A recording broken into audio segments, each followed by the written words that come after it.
পঞ্চগড়ের একটা উপজেলার নাম হচ্ছে দেবীগঞ্জ। হ্যাঁ, দেবীগঞ্জে বিশাল মঞ্চ বানিয়ে ওখানকার এমপি বর্তমান প্রতিমন্ত্রীও উনি কৃষক কার্ড তুলে দিলেন, প্রথম যেই ডামি কার্ডটা দিতে হয় ফটো সেশনের জন্য।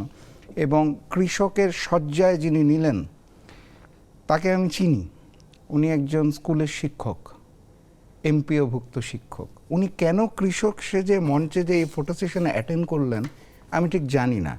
তো আচ্ছা, আমি ফটোসেশনের কথাটা বললাম, আমি একটু ফটোসেশনের কথাটা বলি। ধরুন এই যে ভদ্রলোকের ব্যাপারে আজকে সারাদিন ধরে মিডিয়াতে প্রচারণা চলতেছে, উনি প্রকৃতপক্ষে একজন কৃষক, কিন্তু উনি কন্টেন্ট ক্রিয়েটরও।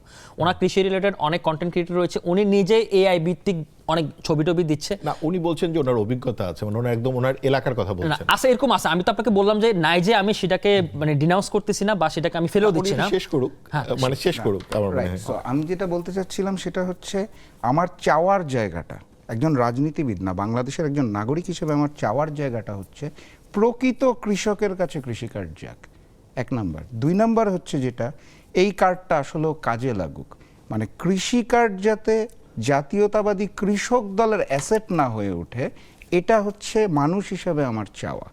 এবং এই চাওয়ার জায়গাটাকে পরিপূর্ণ করার জন্য সরকারের অনেকগুলো চ্যালেঞ্জ আছে, যেগুলো অলরেডি আপনি প্রশ্ন করছিলেন, উত্তর আসছে। ওটা জাতীয়তাবাদী হবে না মনে হয়, কারণ সে তো মানে 1,50,00,000 কভার করছে।